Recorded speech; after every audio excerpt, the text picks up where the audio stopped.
Welcome back to the deep dive. You know, I always kind of get excited for these deep dives into religious movements. Yeah. And today's subject is one that you might know a little bit about already. The Okay. Science of Identity Foundation. Yes. SIF. Okay, so. Yeah, SIF is definitely an interesting case. Yeah. And there's probably more going on than than meets the eye. Right. So we've got a whole bunch of articles and actually even legal documents that we're going to be going through today. Wow. Some forum discussions and even a little bit of social media. That's interesting. Yeah. So for our listener who might only vaguely recognize the name SIF, Right. let's start with the founder, Sure. Chris Butler, Chris Butler. also known as Jagat Guru, Yes. Siddhaswarupananda, Yeah. Paramahamsa, Yeah. or Siddhasvarupa for Yeah, short. that's right. The man had a lot of names. He did have a lot of names. Yeah. And a lot of history. A lot of history, Goes all the way back to the late 60s. where he was leading a group called the Krishna Yoga Community Okay. before eventually joining ISKCon, Right. the Hare Krishna movement, Yes. and building up a really big following. Okay. Yeah. And then he didn't just stop there, did he? That's right. He didn't stop there. They kept going. That's where things get a little interesting, Right. with this group evolving into SIF. Right. And that's what I'm particularly interested in. Yeah. Is this blending of ISKCon principles with elements of Christianity. Right. What do you make of that? Oh, that's a good question. You know, you're combining these seemingly disparate traditions. Right. It's a really unique approach. Yeah. It makes you think that, it's an attempt to kind of make this unique spiritual path, Right. to appeal to a wider audience. Right. But it also raises the question of how successful was he really in reconciling these very different belief systems? Yeah. How do you do that? Exactly. And then there's the whole boarding school thing. The boarding school, yeah. That SIF established in the Philippines. Right. And it's modeled after these traditional Indian gurukulas Yeah. where, students live and study under a guru. Right. But the guru himself wasn't actually present at the school, was he? That's right. Yeah, he wasn't actually physically there. Okay. And that's a detail that I think is really interesting. Yeah. Because instead of interacting directly with him, Right. the students would venerate Butler and his wife, Waylana, through recordings and photos. Oh, wow. And that creates a very specific dynamic. Yeah, it does. Doesn't it? Yeah. It kind of makes you wonder about the level of control and influence he was able to exert, even from afar. From afar, exactly. Yeah. Yeah. And speaking of control and influence, we can't ignore the controversies surrounding Butler's teachings, Yeah. especially his views on homosexuality, Right. disseminated through those very recordings that we were just talking about. That were played to the students. Yeah. Yeah. How do those teachings Yeah. That's a good question. fit into this larger picture of SIF's ideology? Well, it's really hard to say for sure without understanding more about the doctrine, Right. but it's important to think about the impact Yeah. these teachings would have had on these kids, Right. especially at a boarding school where you're not exposed to a lot of alternative viewpoints. Right. Yeah. And those viewpoints are out there. Yeah. We have former SIF members like Koviak Yeah. and Ranson Yeah. who have publicly spoken out Yeah. against Butler and the organization. That's right. And they've detailed their experiences and their criticisms. What stood out to you from their accounts? Well, one of the things that stood out to me the most Okay. was this recurring sense of manipulation and control, Oh, really? particularly when it comes to finances. Wow. One of the ex-followers Mm-hmm. talked about feeling trapped, Yeah. unable to leave because of their financial dependence on the group. What? And I think it highlights this potential for exploitation Yeah. that's inherent in these power dynamics. Right. Yeah. So if you're financially dependent on the group, Yeah, you can't leave. it's really difficult. Wow. Yeah. And speaking of finances, Okay. SIF's financial dealings are, shall we say, quite intricate? Well, they're definitely complex. Yeah. Let's put it that way. They're complex. We've Yeah. got connections to companies like Yeah. Healthy's Inc., Uh-huh. the parent company of down-to-earth vegetarian grocery stores. Mhm. And then there's QI Group, Yeah. also known as QNet. Yeah. What's the significance of these connections? So that's where it gets really interesting because you see Mm-hmm. QNet's business model Uh-huh. relies heavily on recruitment, Okay. which is a classic hallmark of a pyramid scheme. Wow. And in fact, numerous countries have Mhm. accused QNet of operating as a pyramid scheme. Really? Yeah. So the question becomes, how does this structure potentially benefit SIF financially? Yeah. How are they tied in? Right. Yeah. And what kinds of ethical dilemmas does this raise Oh, yeah. Big time. for a religious organization? Especially one claiming spiritual purity. Right. Especially one that's claiming spiritual purity. Yeah. Yeah. So there's some dissonance there, Yeah. potentially. There's definitely For some sure, tension some there. Tension. Yeah. Yeah. And we haven't even mentioned Yeah. Alan Tibby, Right on Tibby, yeah. a key figure in SIF, closely associated with QNet, Right. who's been wanted by Indian authorities on money laundering charges. Since 2009? Since 2009. Yeah, that's a detail. That definitely raises some red flags. Yeah. For sure. Huge red flags. And it speaks to the potential for how global these financial operations could be. Right. So where is all this money going? Yeah. What is it being used for? That's the question. Right. And then there's this whole other area of their influence in Hawaiian politics. Yeah. Particularly with the Gabbard family. The Gabbards? Mike Gabbard. Yeah, Mike Gabbard. A former state senator. Was a devoted follower of Butler. Right. And he even founded a school. Yes, he did. Based on SIF principles. Based on SIF principles while he was a state senator. Wow. Yeah. Pretty interesting. Yeah. And his wife, Carol Gabbard, right, also a follower, yeah, served on the Hawaii State Board of Education. Wow. So they were both really involved. It seems like SIF had a pretty significant presence in Hawaiian politics. Oh, sure. Which, of course, leads to questions about their influence and motives. What were they trying to do? Right. Were they just exercising their religious freedom? Or was there a more calculated agenda at play? And then how did these connections impact their daughter? Right. Tulsi Gabbard. The former U.S. representative. And presidential candidate. So did SIF's influence extend to Tulsi Gabbard's political career? That is the question. It's the question everybody wants to know. It's a question that's been swirling around for years. Yeah. And it's complex. It is a complex one. Yeah. We're going to be exploring those potential connections later on. Yeah, for sure. Well, first, let's shift our focus back to those who have left SIF. Okay. Their stories offer invaluable insight. Yeah, they really do. Into the group's inner workings. Yeah. So what are some of the key themes that emerge from these accounts? From their accounts. I'd say one of the major themes is this feeling of isolation and control. A lot of the former members talk about being pressured to conform to SIF's strict rules and beliefs. Right. Often at the expense of their own personal relationships. Wow. Yeah. And their own autonomy? Their own sense of self. Yeah. That isolation can be so powerful. It's very powerful. Especially when combined with the financial dependence right. that we discussed earlier. Right. It creates this situation where leaving feels almost impossible. Right. Like you're trapped. Exactly. It's like you're trapped. Yeah. And it makes you wonder how many people are still in SIF. Right. Who are unhappy or disillusioned. But they can't get out. But they feel like they can't get out. Yeah. Yeah, and you see in some of these accounts that Butler's teachings caused harm. Right. Particularly his homophobic views. Right.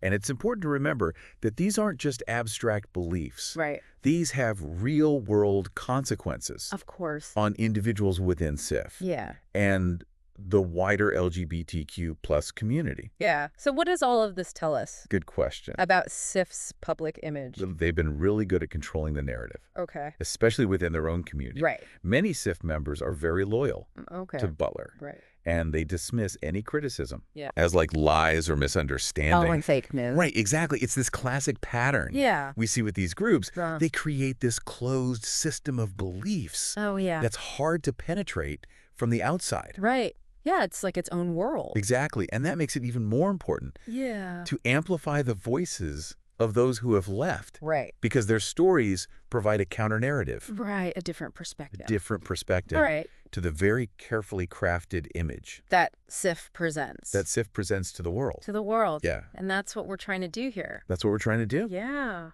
But we're just scratching the surface here. We're just getting started. Yeah. We'll be back to delve deeper into SIF's financial operations, their political connections, and the lasting impact this group has had on its members. Okay, sounds good.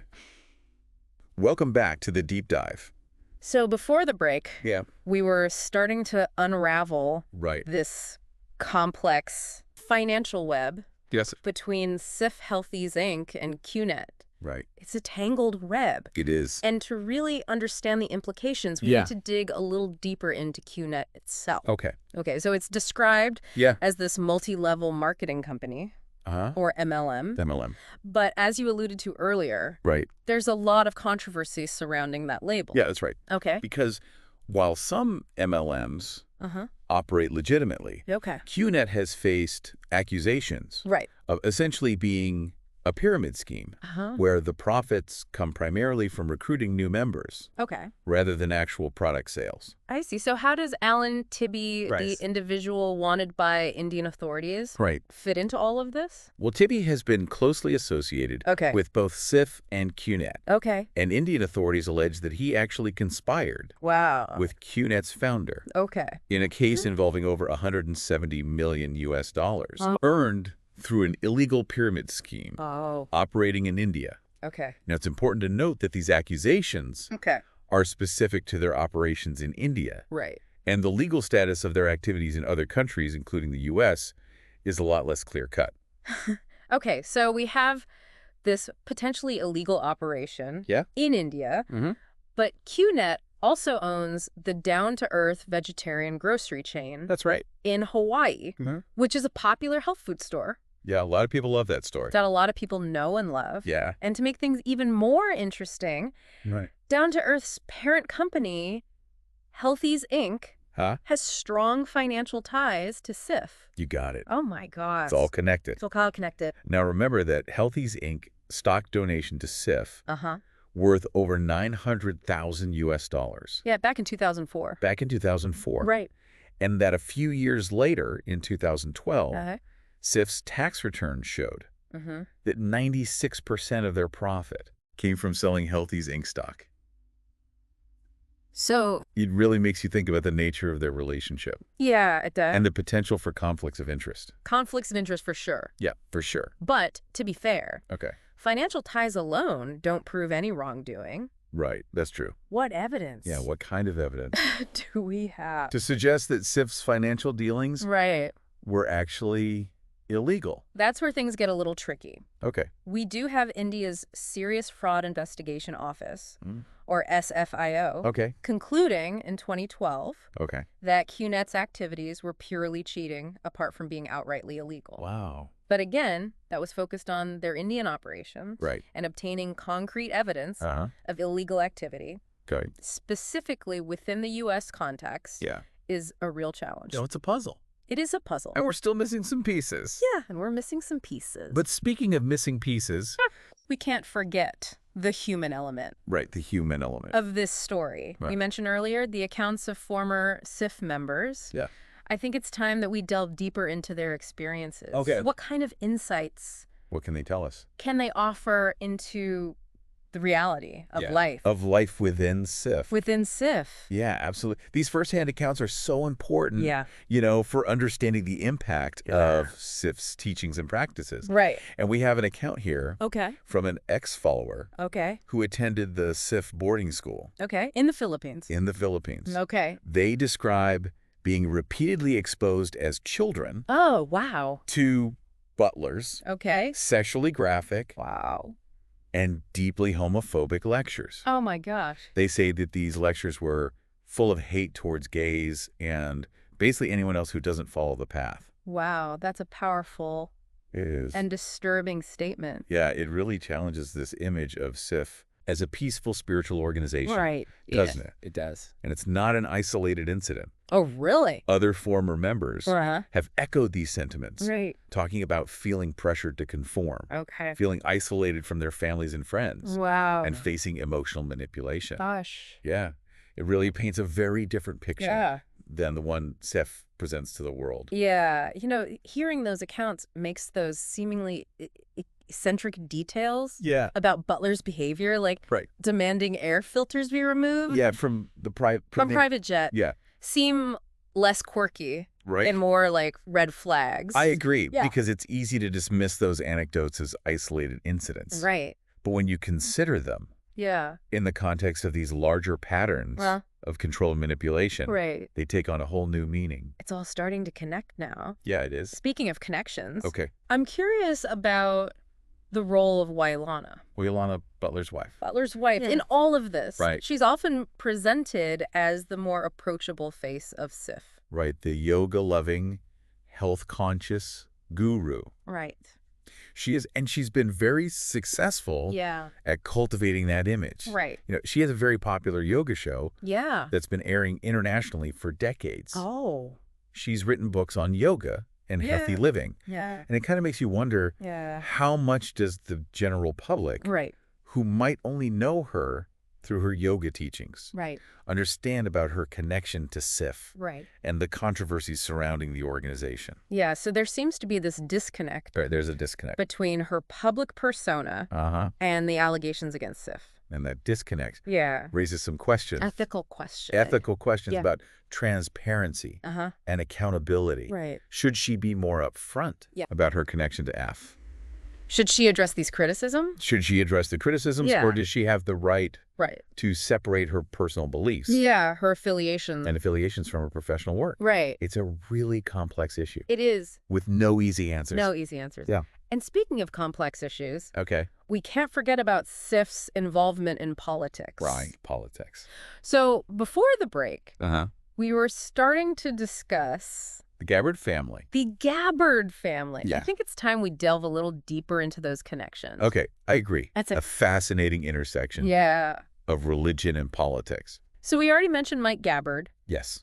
Tulsi's father. Tulsi's father. Right. And his deep involvement. Deep involvement with Sif. With Sif. Yeah, not only was he a devoted follower. Right. But he founded the Panamaloa School. Based on Sif principles. Right. All while serving. As a Hawaii state senator. Unbelievable. Yeah, and his wife, Carol. Yeah. Who was also a follower. Served on the Hawaii State Board of Education. Wow. Wow. So. It seems like Sif had a significant presence. In Hawaiian politics. Yeah. Which naturally leads to questions. Right. About their influence and motives. What were they trying to do? Right. What were they trying to do? Were they simply exercising their religious freedom? Right. Or was there a more calculated agenda? At play, right. And how did these connections impact their daughter? Tulsi Gabbard's political career. Yeah, that's the million-dollar question, isn't it? It is. You know, Tulsi Gabbard has been open about her Hindu faith. Right. But much less so. Yeah. About her specific connection to Sif. And that's fueled. Right, and that's fueled a lot of speculation. A lot of controversy. Especially during her presidential run. Right. Critics accused her of being a stealth candidate for Sif. Oh, wow. You know, secretly promoting their agenda. Wow. She, of course, has denied these claims, insisting that her faith is a personal matter and doesn't influence her political decisions. But the connections are there. For example. Yeah. For instance. She hired Kainoa Pennerosa. The son of Bill Pennerosa as her chief of staff. Even though he had very little political experience. And who is Bill Pennerosa? Right. Who is Bill Pennerosa? A prominent figure. Yes. In the Independence for Godly government. Yes. A political party. Founded by Butler's followers. In the 1970s. Back in the 70s. That's a significant detail. Yeah, it's hard to ignore. It suggests a link. Yeah. Whether direct or indirect. Right. Between Tulsi Gabbard's political team. Right. And a party. With roots in Sif. Yeah. And we also can't overlook. Right. And what about? Tulsi Gabbard's vocal support. Her vocal support. For Narendra Modi, the Prime Minister of India. Who's known for his Hindu nationalist views. Right. And that's significant. It is. Because Sif promotes this vision of a Hindu-centric society. Right. Which aligns perfectly with Modi's political ideology. So while we can't definitively say that Sif's ideology influenced her political decisions. Her connections are undeniable. The connections are definitely there. They're there. It's a complex web It's complex of relationships. And ideologies. And it's up to each individual. Right. It's up to each person. To decide how much weight they give. To decide how much weight they give. To these connections. Right. To those connections. When evaluating Tulsi Gabbard's political career. Her political career. That's a really good point. It's all about critical thinking. Yeah. And informed decision-making. We can't just take things at face value. No, especially when it comes to politics and religion. Now, before we wrap up this section, I want to touch on the media's role in shaping public perception of SIF. Okay. How has their coverage evolved over time? How has it changed? Yeah, it's been interesting. Early coverage tended to focus on SIF's connection to the Hare Krishna movement and their involvement in Hawaiian politics, often portraying them as this kind of quirky group of yoga-loving hippies. Like a fringe group. Yeah, like a fringe group. There wasn't a whole lot of scrutiny of their beliefs or practices. Well, practices back then. Yeah, back then. So they flew under the radar. Yeah, they flew under the radar. For a while. For quite a while. But as the internet and social media gained prominence. Everybody's got a voice now. Right. Everybody's got a voice. More information about SIF became accessible.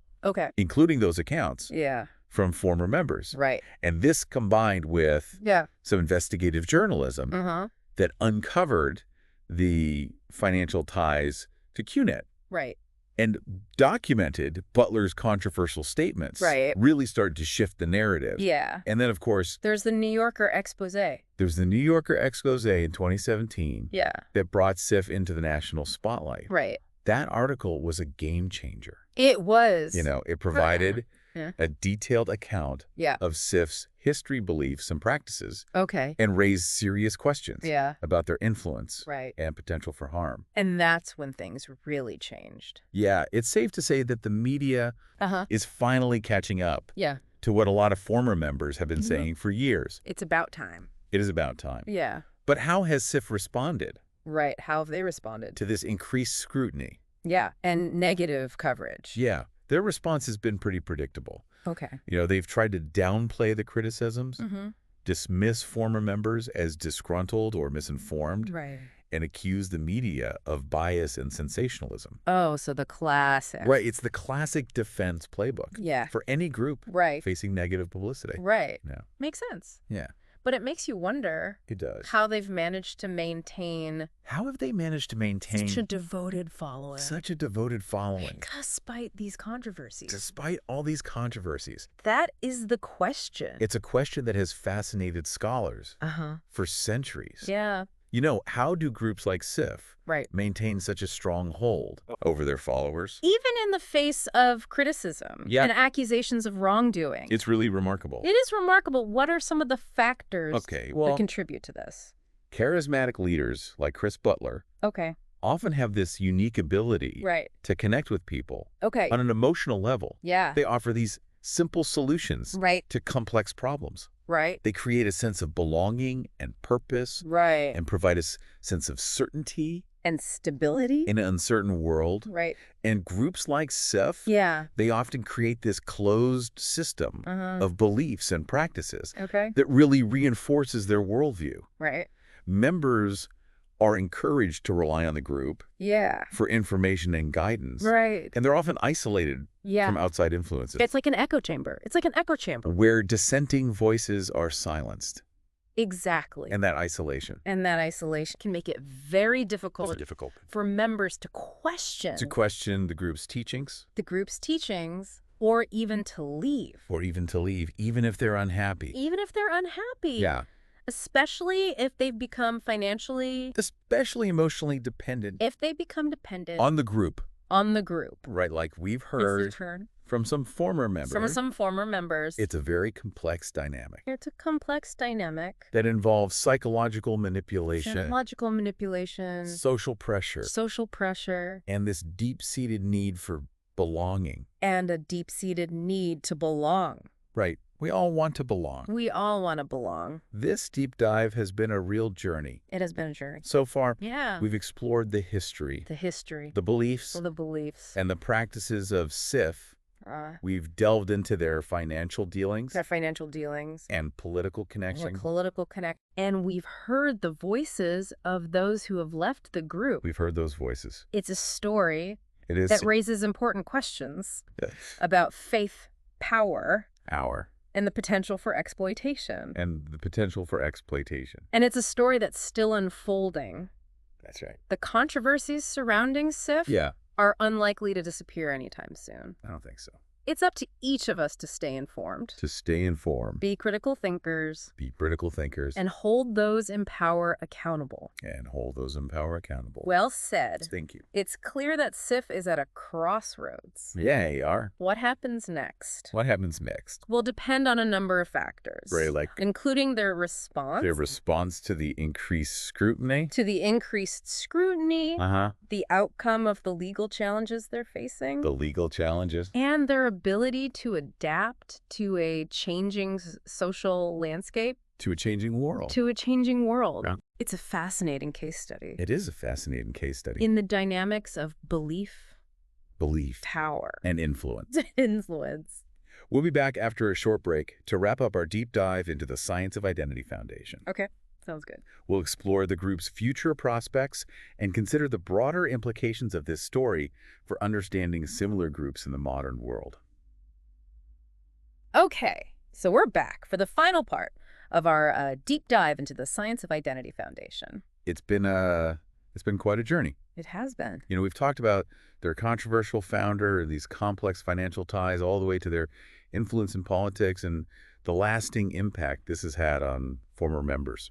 It really has. And, as we've been talking about SIF, I keep thinking about other groups out there that operate in similar ways. Groups that might not fit that stereotypical image of a cult. Right. But still exert a powerful influence over their members. Yeah, SIF is really just one example of this larger phenomenon. Right. And these groups can be so good at disguising themselves. Oh, yeah. As self-help organizations or spiritual retreats. Yeah. Or even like business opportunities. Wow. So it could be anything. It could be anything. Yeah. And it's a reminder that we need to be vigilant. Right. And be critical thinkers, no matter what kind of group we're engaging with. Absolutely. Yeah. So bringing it back to SIF. Okay. What do you think the future holds for this organization? Oh, that's a tough question. Yeah. Can a group like this survive this kind of scrutiny they're facing now? It's hard to say for sure. Yeah. But, I do think they're at a pretty crucial turning point. Okay. The New Yorker expose and a lot of other investigative reporting have really, shined a light. They brought it to light. On their practices. Yeah. And it's going to be much harder for them to operate in the shadows. Right. The way they have in the past. Okay. So that kind of public awareness can really be a powerful force for change. So sunlight is the best disinfectant. That's right. Sunlight is the best disinfectant. Okay. Transparency and accountability are essential. Right. Not just for SIF, but for any organization. Right. That has a lot of power and influence. Right. But we also have to acknowledge we do. that SIF has shown this ability to adapt and evolve. Oh, they have. They've been around for a long time. Over the years. And they've weathered a lot of controversies. Right. And they may be able to do it again. Yeah. They have a very dedicated core group of followers. Okay. Significant financial resources. Right. And a well-honed strategy. Right. For controlling the narrative. It would be naive to underestimate them. Yeah, it would be. Yeah. So what could potentially weaken their hold on the future? What could weaken their hold? Well, as younger generations become more skeptical of organized religion and more aware of the dangers of cults, right, SIF might find it harder to attract new followers. Right. They need to keep that flow going. Exactly. They need new blood. Yeah. And then there's the ongoing legal challenges, particularly those related to QNet. Right. And the allegations of the pyramid scheme. Right. And money laundering. So if those investigations lead to criminal charges or significant financial penalties, that could really hurt. It could severely damage their reputation and their financial stability. And even if they avoid legal consequences, even if they do. The negative publicity. Yeah, the negative publicity alone. Could erode public trust. Could really erode public trust and make it hard for them to operate as freely. Yeah. It's a high-stakes game. It is a high-stakes game. And it seems like... It does seem like... the odds are turning against them. The odds might be turning. Yeah. But let's not forget, they still have a lot of cards to play. Oh, they do. Yeah, you know. They've been doing this for a while. They have a long history of operating under the radar. Right. And they've shown that they're willing to use their wealth and influence to protect themselves. So it's a wait-and-see situation. It's a wait-and-see situation. But regardless of what the future holds for SIF, I think this deep dive has highlighted some really important lessons. It has. About, you know, the nature of belief and power and manipulation. Right. And those apply far beyond just SIF. Far beyond SIF. Yeah. Yeah, so we've seen how charismatic leaders can exploit people's vulnerabilities, how groups can create a closed system of beliefs that's difficult to escape. Very difficult. And how financial incentives can be used to silence dissent. Yeah, to silence dissent and maintain control. And these are patterns that we see again and again. Over and over. Yeah. In cults and other high-control groups. And they can be so damaging. It can be very damaging. Not just to the individuals, but to society as a whole. Yeah, so it's important. It is important. That we educate ourselves. About these dangers. Right. And be willing to speak out. Against these practices. Yeah, so we need to cultivate critical thinking skills. Absolutely. Encourage healthy skepticism. Healthy skepticism. And create spaces where people feel safe. Yeah, safe spaces. To question authority and share their experiences. To share their stories. Yeah. And we also need to support those who have been harmed by these groups. Absolutely. Help them find healing and recovery. Yes. This deep dive has been a real eye-opener for me. It has been for me, too.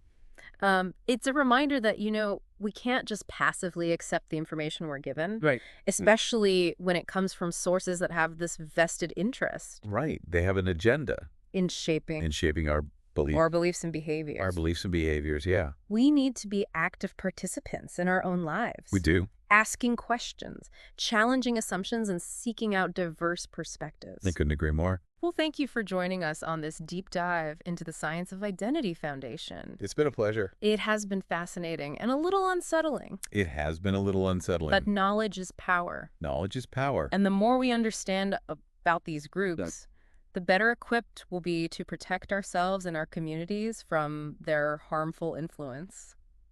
Thank you for listening. Until next time, stay curious and stay informed.